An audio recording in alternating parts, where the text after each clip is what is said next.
Socialist party के बाद अब हम आते हैं अगले दल पर, और वह है स्वतंत्र पार्टी। अपने समय की एक ये भी प्रभावशाली पार्टी थी। इसका जोर था कुछ क्षेत्रों में। कांग्रेस के नागपुर अधिवेशन में, जैसा कि कांग्रेस हर वर्ष अपना अधिवेशन करती थी, वार्षिक अधिवेशन, वैसे नागपुर में जो अधिवेशन हुआ उसमें ज़मीन की हदबंदी अर्थात ज़मीन की सीमांकन, खाद्यान्न के व्यापार संबंधी बातें और सरकारी अधिग्रहण और उसके बाद आबकारी और सहकारी खेती का प्रस्ताव पास हुआ। इसके बाद सन 1959 के अगस्त में स्वतंत्र पार्टी अस्तित्व में आती है। इन सब मुद्दों के मद्देनज़र इस पार्टी का नेतृत्व सी राजगोपालाचारी, जिसका मैंने पूर्व में जिक्र किया, जो भारत के अंतिम गवर्नर जनरल थे, के मुंशी, पूरा नाम कन्हैयालाल मानिकलाल मुंशी, प्रोफेसर NG रंगा और मीनू मसानी, जो एक बड़े प्रसिद्ध विचारक थे। ऐसे पुराने कांग्रेसी इसमें शामिल थे, अर्थात ये भी कांग्रेस के ही लोगों का एक घटक था। बाद में ये पार्टी आर्थिक मामलों पर अपनी खास किस्म की पक्षधरता रखती थी और इसीलिए दूसरों से अलग थी। आर्थिक मामलों में स्वतंत्र पार्टी और आर्थिक मामले, इनका बड़ा निकट का संबंध था और एक दूसरे नज़रिए से देश की आर्थिक समस्याओं को देखती थी। ये चाहती थी, पहली बात, कि सरकार अर्थव्यवस्था में कम से कम हस्तक्षेप करे, सरकार का न्यूनतम हस्तक्षेप मांगती थी वो, क्योंकि इसका मानना था कि जो समृद्धि है वो सिर्फ व्यक्तिगत स्वतंत्रता के बल पर ही आ सकती है और इसलिए सरकारी दखलंदाजी, सरकारी हस्तक्षेप नहीं होना चाहिए। दूसरा, स्वतंत्र पार्टी अर्थव्यवस्था में विकास के नज़रिए से किए जा रहे राजकीय हस्तक्षेप, जैसे केंद्रीकृत योजना, केंद्रीकृत नियोजन, राष्ट्रीयकरण और अर्थव्यवस्था के भीतर जो सार्वजनिक क्षेत्र की मौजूदगी हो रही थी, उस पर आपत्ति जताई थी, उसकी आलोचना की थी। सार्वजनिक क्षेत्र अर्थात सरकारी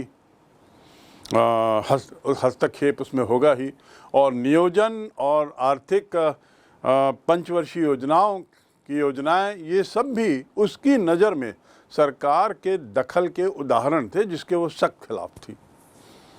तीसरा, इस पार्टी ने आर्थिक रूप से कमज़ोर वर्गों के हित में ध्यान में रखकर किए जा रहे काम पर विशेष ध्यान दिया। कमज़ोर वर्गों के हितों को ध्यान में रखना, इसका विशेष जोर था। चौथा, कराधान के खिलाफ थी। पांचवा, निजी क्षेत्र को खुली छूट देने की तरफदारी की, अर्थात पूंजीवादी व्यवस्था पर इसका काफ़ी विश्वास था। निजी क्षेत्र या प्राइवेट सेक्टर जिसको हम कहते हैं, उसका पुरजोर इसने समर्थन किया। और एक और कम्युनिस्ट विचारधारा थी, जो लोग पूर्ण रूपेण सरकारी हस्तक्षेप चाहते थे आर्थिक योजनाओं में। तो इस प्रकार ये दल जो है, स्वतंत्र दल, कम्युनिस्टों के बिल्कुल 36 के आंकड़े की तरह था और निजी हाथों में पूरे आर्थिक व्यवस्था को सौंप देने के पक्ष में था। अगला, गुटनिरपेक्षता की नीति और सोवियत संघ से दोस्ताना रिश्ते कायम करने को गलत मानती थी। इसका कहना था कि सोवियत संघ से रिश्ते बनाए रखना उचित नहीं है, क्योंकि सोवियत संघ कम्युनिस्ट व्यवस्था का पक्षधर था और कम्युनिस्ट व्यवस्था का सिंबल था। तो स्वतंत्र पार्टी तो वैसे भी उसके खिलाफ थी। इसके अलावा गुटनिरपेक्षता के भी खिलाफ थी, जिसके तहत भारत ने अपनी विदेश नीति में ये तय किया था कि हम किसी भी गुट में, शीतकालीन समय में जो 2 गुट बने थे, 2 ध्रुव बने थे, उनमें किसी में शामिल नहीं होंगे, इसके भी खिलाफ थी। कुल मिलाकर इसका जो इस मामले में जो नज़रिया था, वह अमेरिका की तरफ कुछ ज़्यादा ही था। इसने संयुक्त राज्य अमेरिका से नज़दीकी संबंध बनाने की वकालत भी की। ये इसका अगला बिंदु। इसका अगला विचार, क्षेत्रीय पार्टियों और क्षेत्रीय हितों के साथ मेल करने की ये पक्षधर थी, और इसी का परिणाम ये हुआ कि स्वतंत्र पार्टी देश के विभिन्न हिस्सों में ताकतवर हुई। जैसा मैंने प्रारंभ में ही बताया स्वतंत्र पार्टी के बारे में कि इसका वजूद उस समय महसूस किया जाने लगा था, और इसका एक कारण भी था कि बड़े बड़े नाम इसमें शामिल थे, खासकर सी राजगोपालाचारी, मीनू मसानी, ये बहुत बड़े नाम थे।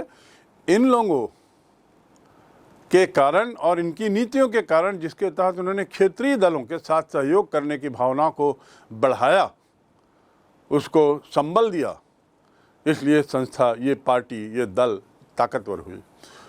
अगला बिंदु, उद्योगपति और व्यवसायी वर्ग। इनका इस दल को बहुत समर्थन मिला। कारण बहुत स्पष्ट है, उद्योगपति और व्यवसायी ये सरकार का हस्तक्षेप कतई बर्दाश्त नहीं करते, सरकार की दखलंदाजी के खिलाफ रहते हैं। स्वतंत्र पार्टी जहां इस दखलंदाजी के खिलाफ थी, तो निश्चित रूप से व्यवसायी और उद्योगपति इनके साथ रहेंगे, इनके पक्ष में रहेंगे, और इनका मजबूत वोट बैंक बन के उभरेंगे।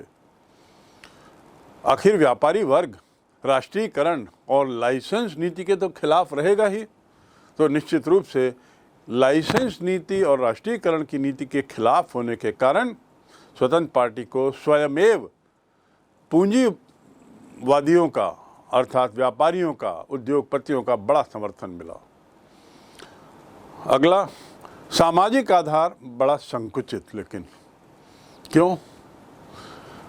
क्योंकि पूंजीपतियों के दल के रूप में इसे एक तरीके से देखा जाने लगा, ऐसे दल के रूप में देखा जाने लगा जो धनाढ्य वर्ग का था, ऐसे दल के रूप में जो अमीरों की पैरवी करता था, और इसलिए इसका जो आधार था वो सीमित था।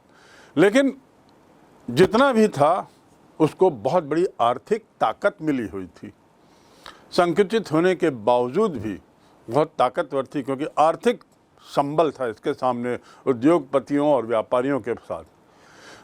समाज का दूसरा वर्ग जो ज़्यादा बड़ा था, निश्चित रूप से स्वतंत्र पार्टी की नीतियों के खिलाफ था, और इसी वजह से पार्टी अपना जो मजबूत संगठन नहीं बना पाई, और यही इसके पतन का कारण बनता है। इसने एक ऐसी नीति नहीं अपनाई जिसमें वो मजदूरों को, समाज के कमज़ोर तबके के लोगों को लेके चल सके। इसका स्पष्ट झुकाव पूंजीवादियों की तरफ था, और इसीलिए संगठनात्मक नेटवर्क ना होने के कारण स्वतंत्र पार्टी समाप्त होती है। निष्कर्ष क्या? सन 52-67 के जो 15 साल हैं, इसमें भारत की राजनीति में कांग्रेस का वर्चस्व तो जरूर था, और वर्चस्व ही कहेंगे इसे, पूरी तरह उसका दबदबा था। लेकिन इसकी एक खास बात थी इस काल की कि विरोधी दलों के नेताओं के बीच, या कांग्रेस और विरोधी दलों के नेताओं के बीच गहरे मतभेद होने के बावजूद सद्भावना थी। कारण क्या था? दो कारण हम देख सकते हैं। पहला, नई राजनीति देश में शुरू हुई थी स्वतंत्रता के बाद, और दूसरा कारण कि जो भी विरोधी दल थे उसमें अधिकतर तो कांग्रेसी ही थे। तो पुरानी जो सौहार्दता थी, पुरानी जो मित्रता थी, उसकी भूमिका का परिणाम था कि विरोधी दल और कांग्रेस के संबंध हमेशा मधुर रहे, सद्भावना के रहे, और बड़ा सौहार्द का वातावरण बना रहा। लोकसभा में बहस होती थी, मैंने पहले भी बताया, विरोधी दल के लोगों ने बड़े अच्छे भाषण दिए हैं, और उनके भाषण शायद ज़्यादा अच्छे थे क्योंकि वे विरोध के भाषण थे, विरोध की आवाज़ थी। और विरोध की आवाज़ मतलब समाज के ज़्यादा बड़े तबके की आवाज़ वो रखते थे, तर्कों के साथ। इसीलिए वाद विवाद का स्तर भी बहुत ऊंचा होता था। पूरी खोजबीन के साथ, तथ्यों के साथ विरोधी दल के यद्यपि नेताओं की संख्या कम थी, पर जो थी वे लोग प्रखर वक्ता के रूप में सामने आए और वाद विवाद का स्तर बड़ा ऊंचा रखा। इसी कारण पहले चुनाव के बाद नेहरू के नेतृत्व में बने केंद्रीय मंत्रिमंडल में विपक्ष के नेताओं को स्थान मिला, पहले चुनाव के बाद ही।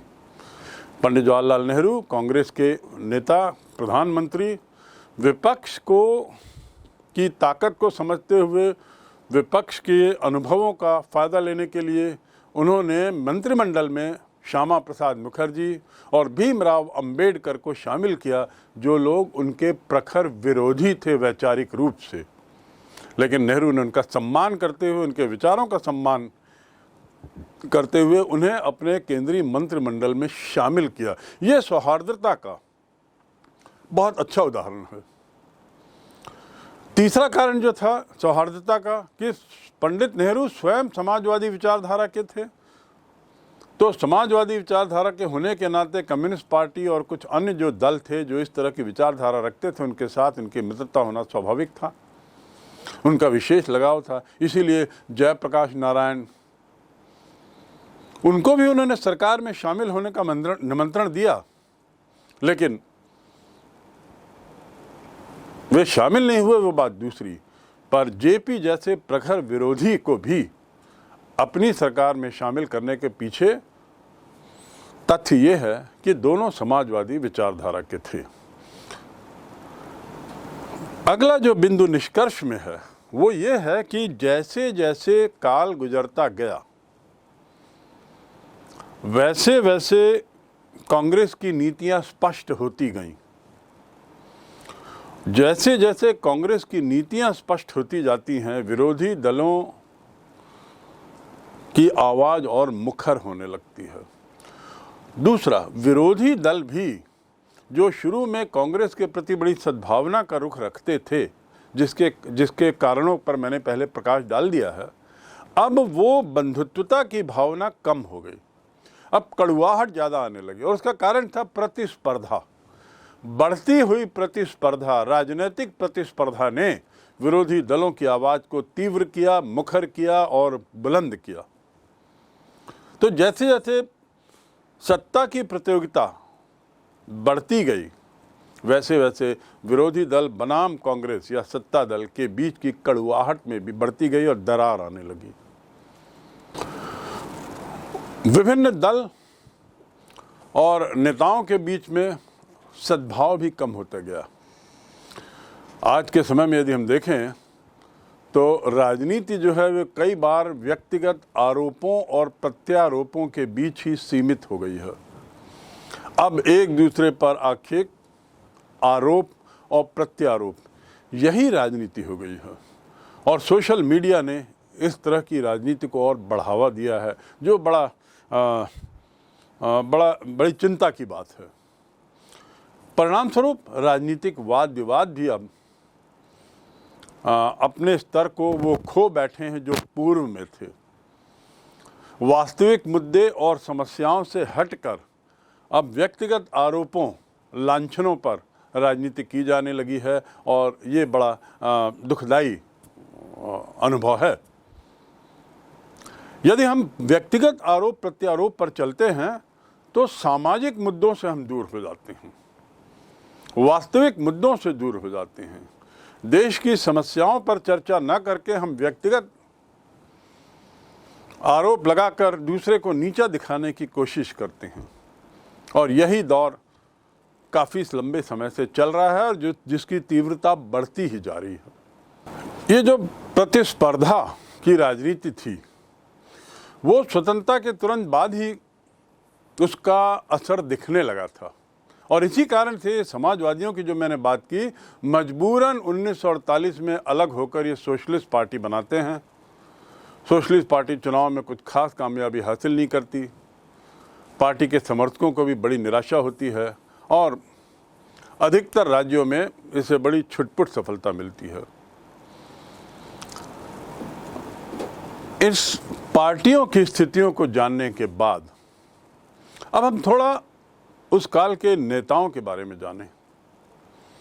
कुछ ऐसे नेता जो बड़े प्रभावशाली थे और जिन्होंने आरंभिक काल में लोकतांत्रिक व्यवस्था को, लोकतंत्र को मजबूत बनाने में अपने तरीके से योगदान दिया। तो श्रृंखला में पहला नाम है श्री आचार्य नरेंद्र देव। 1889 ईयर ऑफ बर्थ, वही वर्ष जब पंडित जवाहरलाल नेहरू का जन्म हुआ था, और मृत्यु 1956, वह वर्ष जब भारत में भाषाई आधार पर राज्यों का पुनर्गठन हुआ था। स्वयं आचार्य नरेंद्र देव एक स्वतंत्रता सेनानी थे, कांग्रेस से सोशलिस्ट पार्टी के संस्थापक सदस्यों में थे और आज़ादी के दौरान कई बार जेल गए। किसान आंदोलन में सक्रिय रहे। बौद्ध धर्म के प्रति इनका बहुत झुकाव था और उसके प्रखर विद्वान थे। साथ ही आज़ादी के बाद पहले सोशलिस्ट पार्टी का और उसके बाद प्रजा सोशलिस्ट पार्टी का इन्होंने नेतृत्व किया। सोशलिस्ट पार्टी और फिर बाद में प्रजा सोशलिस्ट पार्टी। दूसरे नेता डॉक्टर श्यामा प्रसाद मुखर्जी, जिनका संबंध जनसंघ से है। जन्म 1901 और बहुत ही छोटी उम्र में 52 वर्ष की आयु में इनका देहांत हो गया। हिंदू महासभा के प्रखर नेता थे, भारतीय जनसंघ के संस्थापक के रूप में जाने जाते हैं और स्वतंत्रता के बाद नेहरू के मंत्रिमंडल में, प्रथम मंत्रिमंडल में मंत्री थे। जहां तक पाकिस्तान की बात है, इसके संबंधों को लेकर मतभेद नेहरू से बढ़ता जाता है और 1950 में वे अंतरिम सरकार से इस्तीफा दे देते हैं। उस समय याद होगा आपको, 26 जनवरी 1950 के पहले, संविधान लागू होने के पहले जो सरकार थी वह अंतरिम सरकार थी, एडहॉक स्तर पे काम कर रही थी। उसमें जो मंत्रिमंडल था, श्यामा प्रसाद मुखर्जी उसके सदस्य थे, लेकिन पाकिस्तान के साथ के संबंधों को लेकर समस्या बढ़ती है और वो इस्तीफा दे देते हैं। लोकसभा के सदस्य बने, कश्मीर को स्वायत्तता देने के खिलाफ थे, जो धारा 370 के तहत उनको दी गई थी, जिसे 2 वर्ष पूर्व, 3 वर्ष पूर्व समाप्त कर दिया गया। धारा 370 को हटाकर वो भारतीय जनता पार्टी के द्वारा किया गया और भारतीय जनता पार्टी ने स्वायत्तता समाप्त करने का जो निर्णय लिया, उसके पीछे श्यामा प्रसाद मुखर्जी जैसे संस्थापक सदस्यों के विचार थे। तो कश्मीर की स्वायत्तता के सख्त खिलाफ, कश्मीर नीति पर जनसंघ के लिए उन्होंने काफ़ी प्रयास किया, बदलाव लाने में सरकार की नीतियों में कई प्रदर्शन वगैरह भी किए और इसी एक प्रदर्शन के दौरान वे गिरफ्तार किए गए और दुर्भाग्य से उनकी गिरफ्तारी में ही, हिरासत में ही मौत हो गई। तो इस प्रकार वे अकाल मृत्यु का शिकार हुए और जनसंघ के संस्थापक के रूप में इनको बहुत अहम स्थान है, जो बाद में भारतीय जनता पार्टी के रूप में आज हम देखते हैं। पंडित दीनदयाल उपाध्याय, तीसरे प्रखर नेता, 1916 से 1968 तक का इनका काल है, अर्थात प्रथम विश्व युद्ध के दौरान इनका जन्म हुआ और 1968 में जब इंदिरा गांधी सत्ता में आती हैं, उसी समय इनकी मृत्यु हुई। 1942 में राष्ट्रीय स्वयंसेवक संघ के ये कार्यकर्ता बनते हैं, पूर्णकालीन कार्यकर्ता, अर्थात पूरी तरह अपने को समर्पित कर देते हैं। और श्यामा प्रसाद मुखर्जी की तरह ये भी भारतीय जनसंघ के संस्थापक सदस्यों में गिने जाते हैं। दीनदयाल उपाध्याय जी भारतीय जनसंघ में पहले महासचिव थे, फिर अध्यक्ष बने और इनकी जो विचारधारा थी उसे संक्षिप्त में कहा जाता है समग्र मानवतावाद सिद्धांत। इस पे विस्तार से ना जाके बस इनकी विचारधारा के शीर्षक को आप याद रखें और वह है समग्र मानवतावाद सिद्धांत, जिसके वे प्रखर प्रणेता थे। अगले नेता सी राजगोपालाचारी, जिनका जिक्र मैं बारंबार कर चुका हूं। 1878 से 1972 लगभग 94 वर्ष की आयु में स्वर्गवास हुआ। कांग्रेस के बहुत पुराने वरिष्ठ नेता और साहित्यकार, राजनीति के अलावा लेखन में भी इन्हें पारंगत हासिल था और महात्मा गांधी के बड़े करीबियों में माने जाते थे। दक्षिण भारत से थे, इसलिए भी एक खास कारण था कि गांधी का इनके प्रति विशेष स्नेह था। संविधान सभा के सदस्य थे, स्वतंत्र भारत के पहले भारतीय गवर्नर जनरल, जैसा मैं बारंबार बोलता आया हूँ, 1948 से 1950, क्योंकि उस समय भारत का संविधान नहीं बना था। तो जितने राज्य थे उनके गवर्नरों के ऊपर एक गवर्नर जनरल के रूप में इन्हें स्थापित किया गया, इन्हें पदस्थ किया गया। उसके बाद वो अंतरिम सरकार में मंत्री भी बनते हैं और फिर मद्रास के मुख्यमंत्री बने, भारत रत्न से सम्मानित होने वाले भारतीय, जिन्हें भारत रत्न की उपाधि मिली। स्वतंत्र पार्टी की स्थापना इन्होंने की थी 1959 में, जैसा मैंने पूर्व में बताया, वो उसके संस्थापक थे। तत्कालीन प्रखर राजनेताओं में अगला नाम आता है A.K. गोपालन का। A.K. गोपालन 1904 से 1977, अर्थात जितने नेताओं के बारे में हमने अभी अध्ययन किया उसमें सबसे आखिरी के दौर तक, यानी आपातकाल की घोषणा के काल तक का समय इन्होंने देखा। और जहाँ तक A.K. गोपालन की बात है, वे केरल से थे, कम्युनिस्ट पार्टी से इनका संबंध था, कम्युनिस्ट पार्टी के नेता थे, लेकिन अपने जीवन का आरंभ उन्होंने कांग्रेस से किया। जैसा कि सभी कम्युनिस्टों ने प्रारंभ में, उस समय के कम्युनिस्टों ने प्रारंभ में कांग्रेस से अपने को जोड़ा, और जब कांग्रेस का रुख थोड़ा सा दूसरा दिखाई दिया तो वे अलग हुए और कम्युनिस्ट पार्टी ऑफ इंडिया की स्थापना हुई, जो अलग घटनाक्रम है।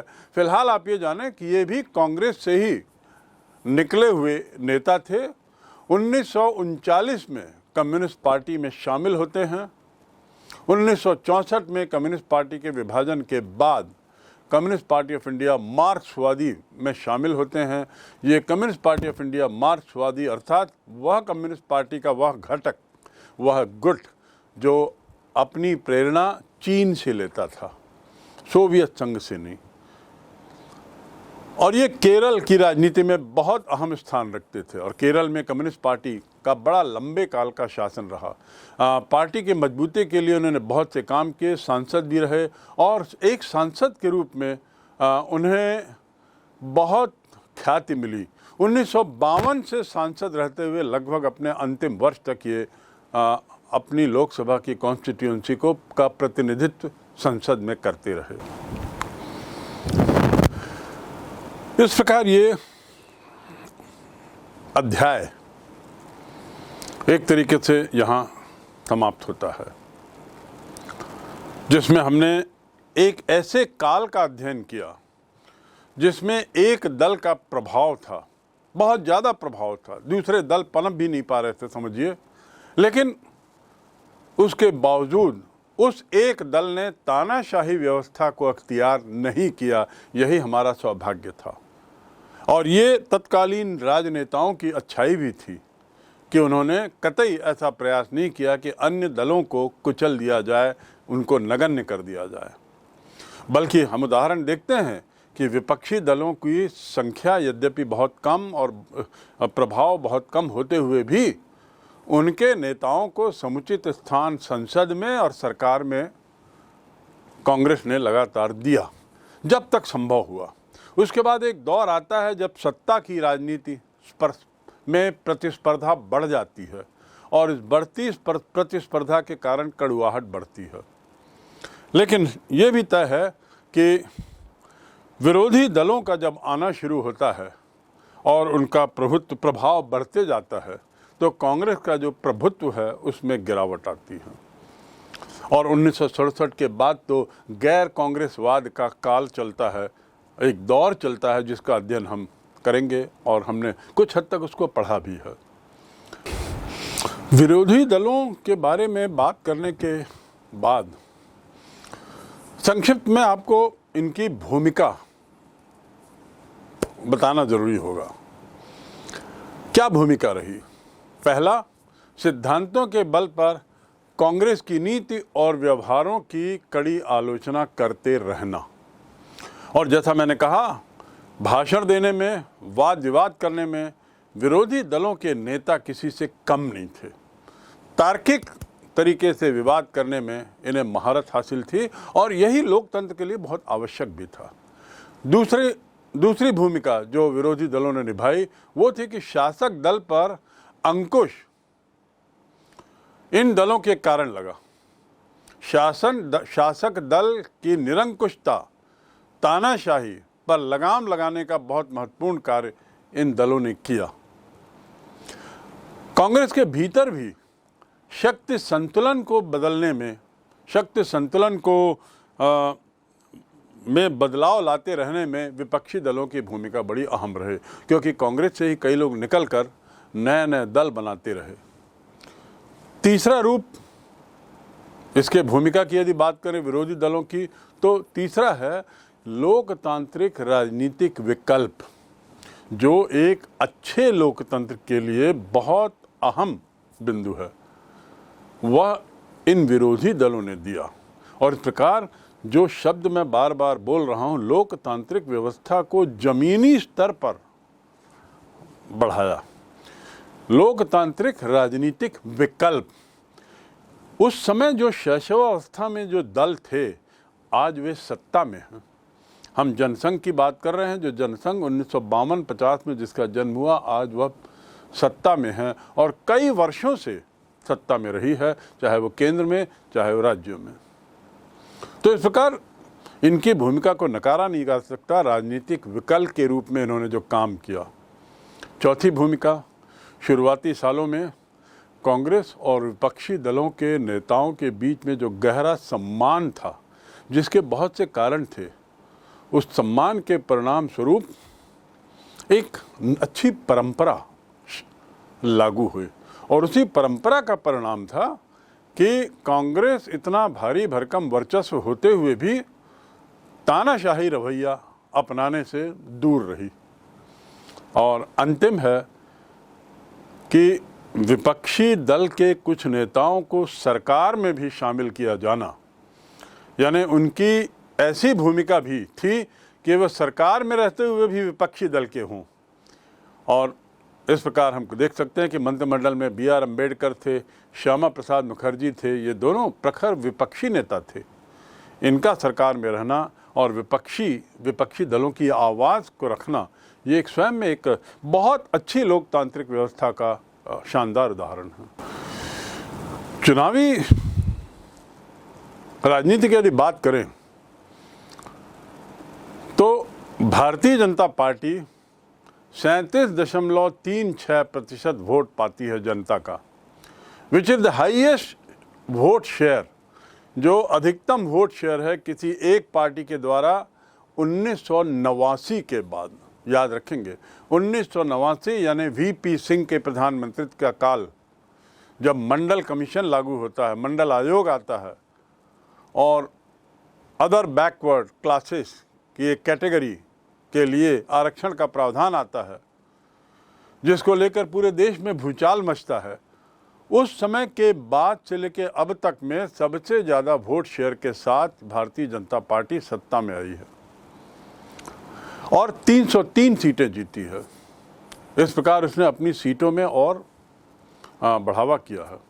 इसके अलावा जो यदि हम नेशनल डेमोक्रेटिक फ्रंट की बात करें या अलायंस की बात करें, एनडीए, तो 353 सीटें हैं इसके पास 545 में, एक बहुत बड़ी संख्या है। तुलना करें कांग्रेस से, वह काल उस काल का जिसे हम वर्चस्व का काल कहते हैं, जहां उसके पास 364, 367, 371 सीटें थी, इस चुनाव में उसकी संख्या घटकर, सीटों की संख्या घटकर मात्र 52 हो गई। और इस प्रकार जो वर्चस्वता कांग्रेस की उस समय थी, कमोबेश वैसी ही वर्चस्वता पिछले गत 15 वर्षों से भारतीय जनता पार्टी की है। आज कांग्रेस की यह स्थिति हो गई कि 10% सीट भी उसे नहीं मिली है, जो कि आवश्यक है इस बात के लिए कि विरोधी दल का नेता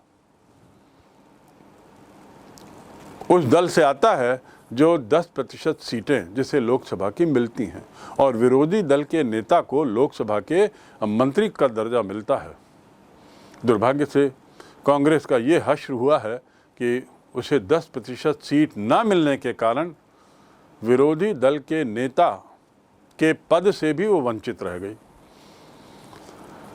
कांग्रेस के नेतृत्व में जो यूपीए है, यूनाइटेड प्रोग्रेसिव अलायंस, उसे 91 सीट मिली हैं। 52 कांग्रेस को और शेष सीटें यूपीए को के अलायंस को, कुल सीटें इनकी 91 हो गई।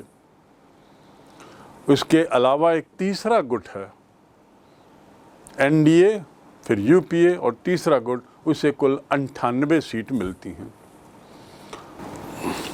अध्याय के प्रारंभ में हमने जिन बिंदुओं को बताया था और कहा था कि इन बिंदुओं पर अध्ययन होगा, उम्मीद है वे सारे बिंदु अब आपको स्पष्ट हो गए होंगे। उदाहरण के लिए पहला बिंदु था चुनावी राजनीति के पहले दशक की बातों पर गौर। कौन कौन सी बातें थीं? दूसरा बिंदु एक स्वतंत्र और निष्पक्ष चुनाव प्रणाली की स्थापना, जिसमें चुनाव आयोग मुख्य था। तीसरा, आज़ादी के बाद के शुरुआती सालों में कांग्रेस का दबदबा। और चौथा और अंतिम, विपक्षी दलों और उसकी नीतियों का उद्भव। ये चारों बिंदु आपके इस अध्याय की समाप्ति होते होते पूरे कर लिए गए हैं। कांग्रेस की सफलता के कारणों की यदि बात करें तो एक बहुत बड़ा कारण था उसके विभिन्न गुटों में तालमेल और सहनशीलता। अगर कोई समूह नाखुश था तो भी वो पार्टी में बना रहता था, पहली बात। दूसरी बात, पार्टी को छोड़कर विपक्षी की भूमिका से बाहर रहकर दूसरे समूह से लड़ना उसे उचित नहीं लगता था। तीसरा, कांग्रेस की गठबंधनी स्वभाव, जिसे मैं इस तरीके से कहूँगा, कांग्रेस के स्वभाव में था गठबंधन की नीति।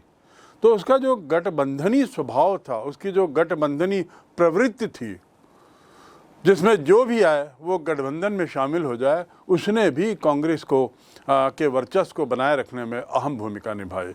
और चौथा है सुलह की नीति, समझौते के रास्ते पर चलना और सर्व समावेशी होना, जो किसी भी एक गठबंधन की विशेषता होती है, उसका प्रारंभिक काल में कांग्रेस ने बखूबी पालन किया।